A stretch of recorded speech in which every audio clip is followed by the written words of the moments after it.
There's going to be some noise in a minute. That'll be something else that ain't working. I know, here we go.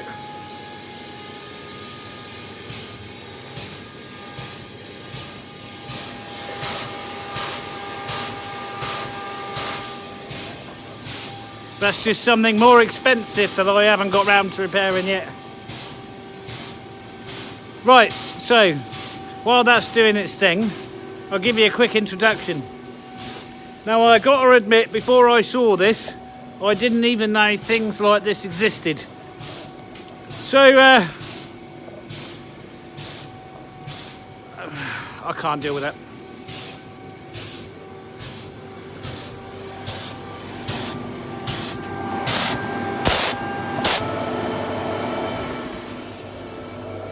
So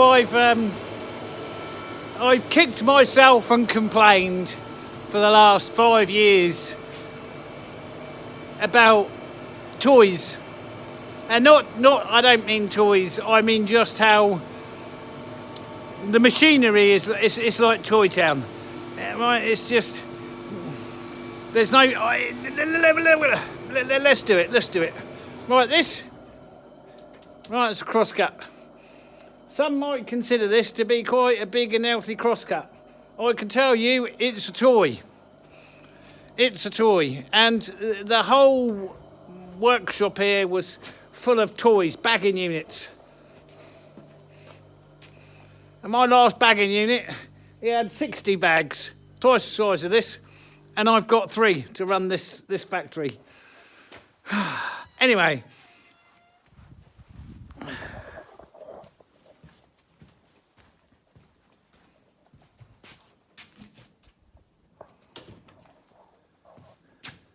What? He's hurt himself. Mostly his fault, partly my fault. Yesterday he was running backwards and forwards like he does, and I've put something outside that wasn't there an hour before, and he's come tearing round the corner, seen it, slipped on the gravel, and I don't know if you can see him limping. Yeah, there you go. Feeling sorry for himself. Slipped on the gravel, charged straight into this sled. Boom. Oh, let's talk about the sled, because that's just interesting.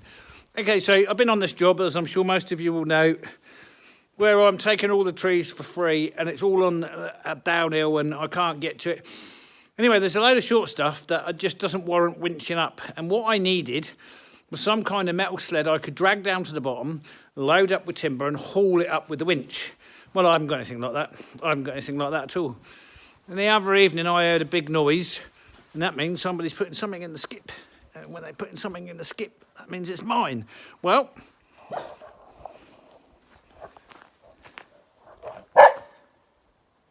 anyway, this is what he ran into.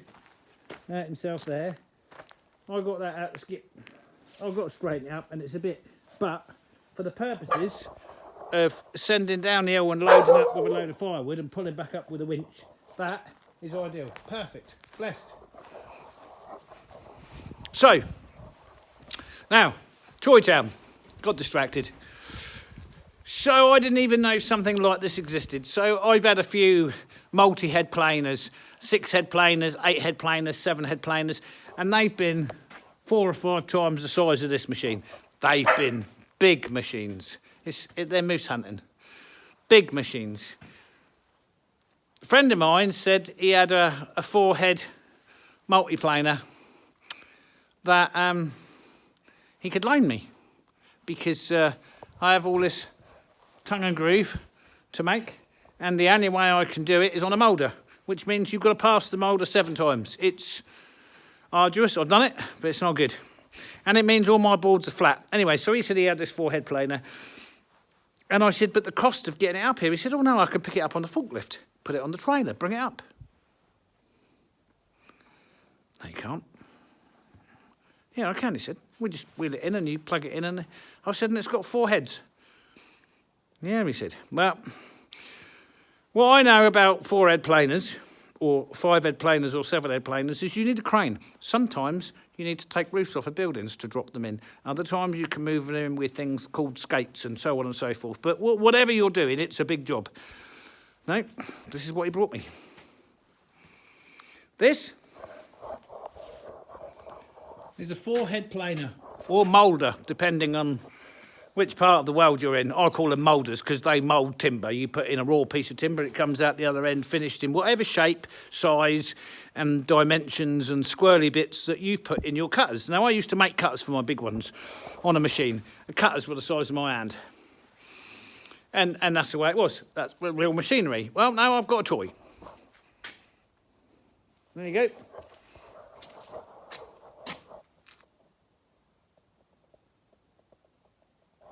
So it says it's a Logosol PH260. It's branded as a Logosol. I'm not sure it's a Logosol, but anyway, that's what it's branded as. So this is a 4-head planer. You've got one head down the bottom, that plane's the bottom side. You've got another head up the top, that plane's top side, and a right cutter and a left cutter. In addition to that, the top and the bottom have additional slots for you to be able to put in other cutters. So effectively you can cut grooves in the back, you can put patterns on the front whilst it's planing all over, and it comes out, you can do lots of wonderful things with it. And the motors, well, my cutter blocks were bigger than that motor off of the machines I used to run. And it all runs off one 3-phase socket, and it's all controlled from one little box. There's no getting confused there. It was amazing that it's even got over and under on it. So anyway, this is it. And he bought it second hand, and it's been outside, and he keeps it in his garage, and he's a micro business, he calls it. Anyway, so he's loaned me this on the basis that I repair it and clean it and sort it out and do another few little jobs on his tractor. Wow, what a nice guy, what a nice guy. So he's brought this hundreds of miles to put it in my shop so that I can use it for the winter. He actually only uses it 2 or 3 days a year. I can see that. I can see that. So I now have this on loan. And I'm going to give you the introduction because I'm just starting. So on top of that is the running plate. Well, that's rusty and got corrosion in it, and it wasn't sit flat. And then there's 2 additional galvanised packing plates that go underneath that, all of which are all corroded. And what it was doing is it was pushing it up, which meant it no longer sat level. So you can see the level of rust on this. So we've taken those off. We're going to take all these other bits off, and then we're going to flappy wheel all this down and get it nice and clean up all these plates so they fit nice. Now, the other problem was in the bottom cutter here, somebody's lost the original gibs. This is called a gib. What it does is it sits in this groove here, like this, and it locks in the cutter. Well, that's not the one the machine come from, and both of those. What I think happened is somebody took the original gibs and the cutters out of these and lost them. So we need to order up some new gibs, because in order to get them out, you have to take a perfectly good spanner, like this, and you have to grind it until there's nothing left of it, because the holes were too small. And I'll give you a clue, give you an idea what I'm talking about. This is what it should look like. This is the top cutter. Mind your fingers. This is the top cutter. There. And you take an ordinary spanner and put it in there, undo these little nuts here, and out comes the gib and the blades. In addition to that, the proper blades here, they're supposed to have this little groove in this, and that's for the adjusting screws to sit into. And the bottom blade didn't, it just had standard off the shelf cutters, which means it was possible, which are rusty. A bit worrying. So he's ordered up some new gibs and some new cutters for this bottom block. And then we've got a couple of side blocks. I've already taken this side out. I'm going to take this side out, and we've got all these interchangeable cutters to make different things. There's the small block on the side. He obviously had that set up for tongue and groove, and you can see the points are all burned which means he was probably running the timber through too fast and they've overheated. That means they're blunt as well. So the idea is, because I've got so much to run, is I'm going to renovate this machine, clean it up, oil it, grease it, put in the new original parts that he's paying for. He said he'd pay for all these bits, and get it up running, and then I'm going to run all this tongue and groove. However, there is an additional problem.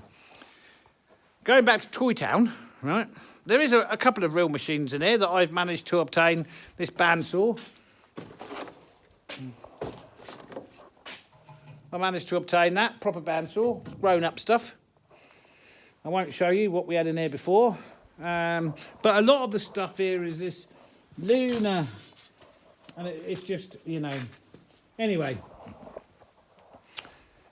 So this has 4 extraction points on it.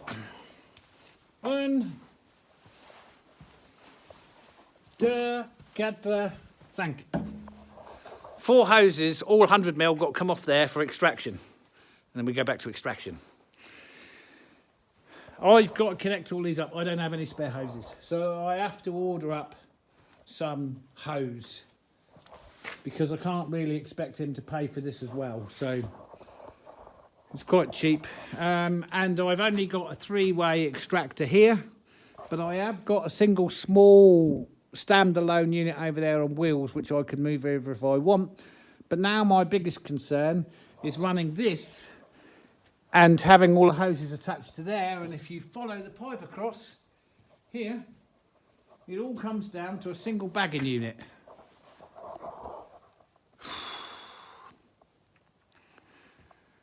So we're going to have to shut this machine down every 2 or 3 minutes to empty the single bagging unit. I have got a double bagging unit there, but there's no way of me, I just don't have the resources to be able to attach the two together.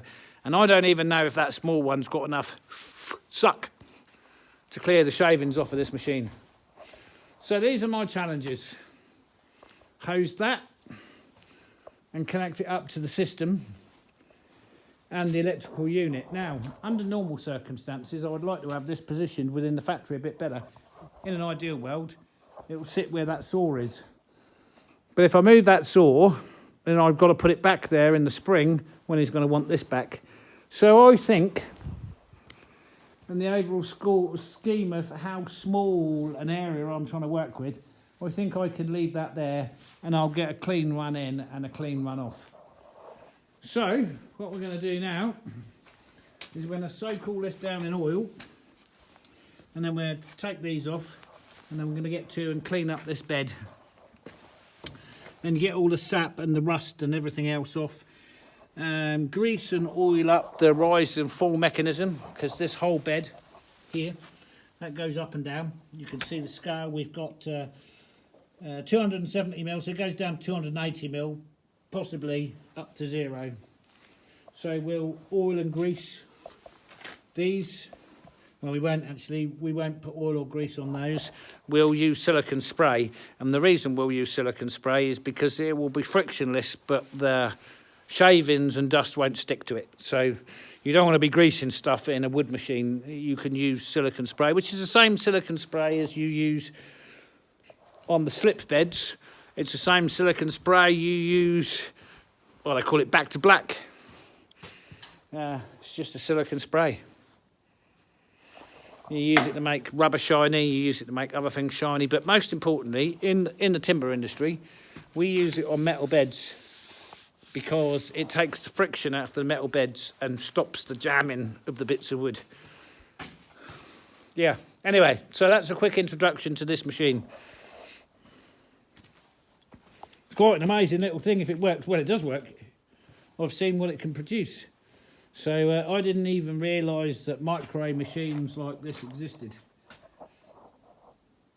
Maybe that was just my own ignorance, because I thought everything had to be massive and weigh 60 tonnes and going a huge factory, and in the real world it does. But, well, is it in the real world or in the pretend world it does? Anyway, here, you don't need it. This is more than sufficient, I'm hoping, to be able to do what we need to do.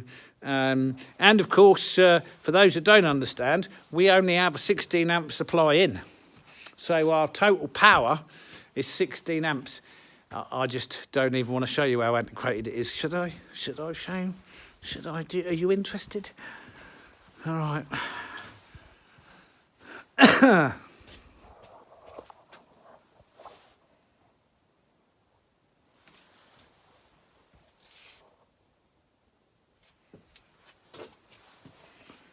Does all that do something?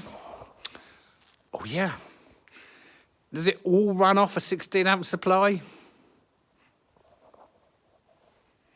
And for those that don't know, to give you an idea, right, this entire building, this entire factory, all runs off a 16 amp supply. My last factory, we had to uprate to a 500 amp supply because when we started our machines in the morning, it used to knock the rest of the industrial estate out. So I've gone from a 500 amp supply to a 16 amp supply. Yeah, well, it works. How it works, I don't know, but yeah. Yeah, so yeah, when I started the factory in early 90s, anyway, when I started the factory, it was a running factory and it had a 100 amp supply in it. But by the time I finished, we had to have the system uprated to 500 amps, and this all works off of 16 amps. So this whole machine and all its 4 motors, I mean, it might be a slow start up, and it's always a good idea to do slow start up anyway. So you wouldn't just stand there and go boom, boom, boom, boom, boom like this. You'd get each motor up to speed before you. And that puts less draw on the system and less likely for you to blow one of these antiquated fuses that are in sand. Yeah, so that's it really. That's what we're going to do. We're going to renovate this machine. And then we are going to turn all that out there. And I've been cutting all this on the sawmill. So I've done a rough cut, 110 by 20. So all of these boards have come out the sawmill, 110 by 20. We're working in millimetres. If you need that converted into imperial, use Google. So what we've got here is we've got some joists, boards for tongue and groove. Over here we've got some 2x4s for the walling, and then more boards for tongue and groove. Do I have enough to know what to do the job I'm doing? Don't know. And of course, there's no benefit to all of this, no financial benefit. This is all going to be done in the winter by me because it's for me. Yeah, and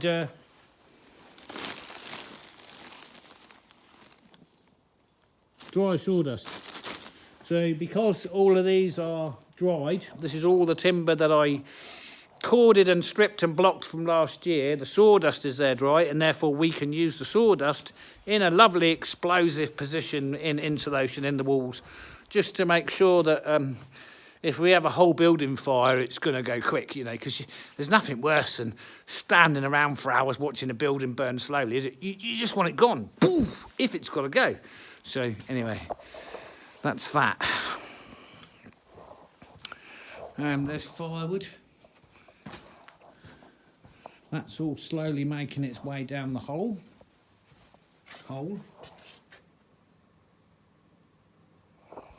And that's all going down into the wood room, ready for the winter, which is what we're basically doing, preparing for winter. So that's enough rambling, I think. I need to get the krill oil out and soak all that rust down, and then clean up these beds. Also, the screws that came out, they're not original either. So these, I think, are the original screws, these slotted screws, and they fit flush into the lead-in board, and these don't. I think these are some kind of replacement screw. And I'm finding as I go through this, it's the case somebody's been in here and they've tinkered, and they've not spent the money on buying the original parts, and they've tinkered with whatever they have. And that works, it doesn't work when you're into precision. So, yeah, anyway. Right, well, I'll set to and get on with it then. Well, I don't know why I keep looking up here. What's up here? There's nothing up there. Perhaps it's because I don't remember where the camera is on this thing. And somebody's looking really sad out there, because he wants to play ball, and I've said no ball today because he's limping about, and it'll just make it worse. Anyway, that's that part, an introduction.